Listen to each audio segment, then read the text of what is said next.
Hello and welcome to this episode of Kennedy Saves the World. I was very excited to have a very, very special guest for this week's happy hour, but Jenny Failla couldn't make it. Unreal! Unreal! And I love Jenny, but you know why? Who's happy that she couldn't make it? I am. Do you know why, really quick? No. Jenny broke a cooktop. You know the cooktops on the stove? Yep. She had a hot pan coming out of the stove draft that cracked it. She's getting a new one delivered today. Okay? Which, no big deal. But then you think about it on my end. I am now holding on to anytime. Oh, like the time you broke the cooktop? Oh, you know what I mean? Yeah. So I got it in a long-term marriage. That's called couples currency. And I now have a little couples currency. I had one of those when my sexy teenage boyfriend broke the car, hitting a pothole on the Taconic Parkway. So forever I thought I had, remember when you broke the car? But then he went and got a brand new car. He got a new car. A way better car. All right, but it worked out for you. Anyone has ever seen. It worked out for you. I needed the ammo, because from now on, whenever she brings up the male prostitute, I can be like, yeah, well, at least I didn't bring the cooktop, So anyway, good to see you. Cheers to you, Jim. How about it? Yep. Happy everything. This is, Oh, yeah. Oh, this is tasty. It's a Long Island speedball. Is that what this is called? Yeah, that's what I just named it.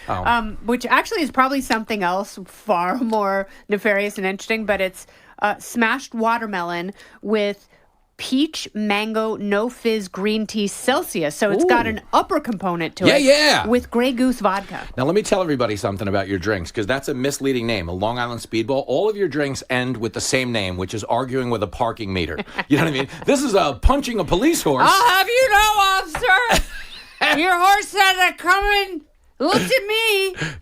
Kennedy is the official cocktail maker of the bumper sticker, "Take me drunk, I'm home."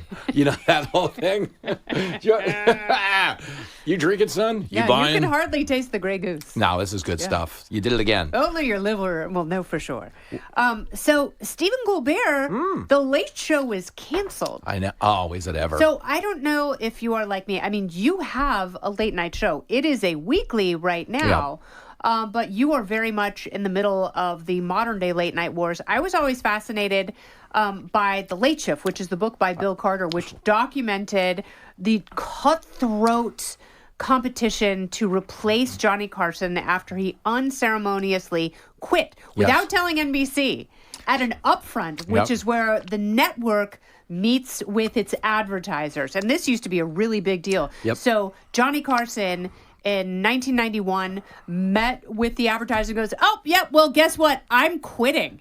And NBC was blindsided. They did not have a successor named for him. Letterman assumed it was going to be him since he was hosting Late Night with David Letterman after The Tonight Show. But then that's when the fireworks really began. And Jay Leno had some very sharp elbows, which people did not credit him with before that. Yeah, they knew about the sharp chin, but they didn't know about the elbows. And I love the movie. The movie is actually streaming right now. It's always either on HBO or it's on Showtime. I've probably seen it 65 times. Yeah. It's like my favorite movie in the world because it's such a period piece, but it also speaks to the significance of what late night was. You see, late night back then, Johnny Carson used to win with 48 million viewers. Now, whoever wins this week is going to win with 3 or 4. You know what I mean? If that. It's usually like between 1 and 2 million. So the cultural significance of the Tonight Show was the biggest entity in television. 60 Minutes, people would probably argue on the news side. But back then, if you just went on the Tonight Show, if you had a good set and you were a comic, you were now selling out comedy clubs around the country for like the next 25 years. Wow. So it really mattered to not only be on it, but to obviously be the pilot of the show. So for that reason, it got really cutthroat. But the reason it had that reach and it had that gravity for the people competing is because back then late night was common culture. Yes. Okay, what Colbert is ultimately guilty of, and this I really resent, and I may be talking about this on Fox News Saturday night tomorrow night, is I have a Carson sot where he talks about the importance of not trying to weaponize a late night show. He says you can get to this place of like self-assurance where you really start to think you know better than the people and you alienate that good time vibe because now, even if it's funny, it's professorial. And the whole hook of late night and the whole hook of comedy is you're giving people permission to kind of tune out emotionally because they're in the presence of clowns. You dig? Yeah. Like, we're not supposed to be giving you lectures on the economy. We entered a profession where we get paid in drink tickets. Yeah. Like, there's no reason for it to have become what it did. And that's what ultimately ate him off. But that's what your show has always stayed true to. And I know you haven't been on the air for decades, but, that was your mission statement for your show. Yep. But that right there, which is what, it's shocking that so many shows have gotten away from that. Yep. Don't go anywhere. More Kennedy Saves the World right after this. The other reason that The Tonight Show was so important was because at that time, people didn't have iPhones. People didn't have Androids. They didn't have the internet at all. So whatever you turned off at night is what you woke up to in the morning. And that's why the Today Show was so phenomenally popular, because they had this tee-up with the Tonight Show, and people would just, whatever was on their TV, that's what they would leave on in the morning as they were getting ready and having breakfast, and that's what made the whole venture so profitable. Obviously, media has changed so much, but is it interesting to you that the networks still invest hundreds of millions of dollars in these late-night franchises which have diminishing returns? It's the end. They're never going to be able to make TV at the scale they used to, and I think this was that cold wake-up call. They had 200 staffers. So think about that. Gutfeld beats him every night with probably 15? Yeah. In that range, would you say? We do a Saturday night show with 6 people, but if you were doing a Saturday night show at the network level, you'd have 200 people, which is crazy. They didn't need that. I think, in another world, maybe they felt like they did.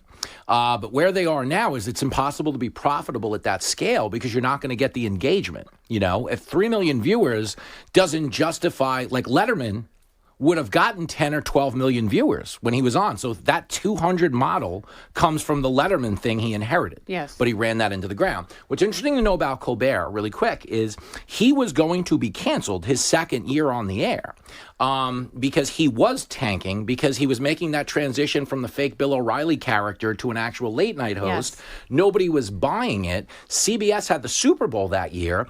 They were his lead-in, and they handed it off to a live Sunday night post-Super Bowl Colbert, and it tanked. Yeah. And the thing that actually saved him was Donald Trump coming down the escalator, but it's the same thing that actually killed him. Yes. And that's what happened. He alienated too many people, and it became, I would say, activism masquerading as comedy. Yeah, and when you live in that bubble where you assume that everyone buys into your activism, think of the number of people that you're alienating. That's half of your potential audience. And so, Gutfeld does a show that's skewing further right. Yeah.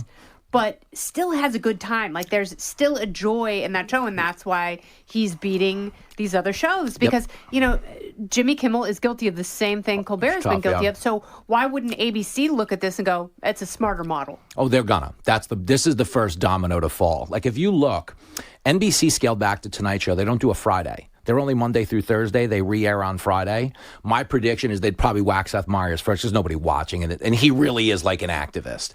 And he refused to do the post-COVID re-enhancement. He still does the shirt. He still does it the way you might go to a sound check. He doesn't have a jacket on. He's in a button-down shirt. And it's just Trump, Trump, Trump, Trump, Trump, Trump, Trump, Trump. And it's just too predictable. And that's the bigger problem with partisan activist comedy. Okay, as comedy, as you know, is a trap door. For people to fall down the chute, they can't see the door opening under their feet. Yeah. But if 99 out of 100 punchlines are Trump, the door actually gets creaky. Like, they hear it opening. They're like, you got to put some WD-40 on this thing. And that's the problem. So if they're not going to replace it. This is obviously dead. CBS said they're not going to try. But if the people on the other shows want to, engage in this exercise in self-preservation, it's really not even about coming back to the middle. It's about not taking yourself seriously. Yes. Nobody turns on a TV at 11:30 at night to be told how to fix the world. And wants a lecture where they're supposed to laugh. And, at least with Gutfeld, jokes are back. Yeah. Things you're not supposed to say. And he makes fun of himself. That's the Yes. whole point. We're comedians. We're clowns. We're here because we had broken childhoods in some capacity, or we weren't tall enough to get on the rides at Six Flags in others. Now, I'm not going to name names on that one. I'm just saying, okay? And I don't ever knock him. Even on my show, remember this. I wouldn't have a show if it wasn't for the success of his show. So, in theory, when you think about that, there should be a lot of pressure when you follow in the footsteps of Greg Gutfeld. But luckily, in his case, they're a size 3. So you're going to be all right. What does CBS do from here? What do you think? I wonder what they're going to air because they canceled the James Corden hour too. Yep. That had become at midnight, and that tanked. A Yep. fat one. I think they're going to go back to like the Ted Koppel model. Oh, yeah. And do so. I know, but Yeah. do something Nightline. newsy. And if they're smart, maybe go to the West Coast and engage that sector of the Trace country. Gallagher, the Trace Gallagher model. Don't you dare. I love it. They're not going to steal him. They'll never get him. Not Never. from my cold dead hands. All right, Jim, go have a great weekend. You're the best. See you Monday. This has been Kennedy Saves the World along with Jimmy Failla. I'm Kennedy. Listen ad-free with a Fox News Podcast Plus subscription on Apple Podcasts, and Amazon Prime members can listen to this show ad-free on the Amazon Music app. Oh, go ahead and leave me a review while you're there. I'd love to hear what you have to say. You've been listening to Kennedy Saves the World on the Fox News Podcast Network.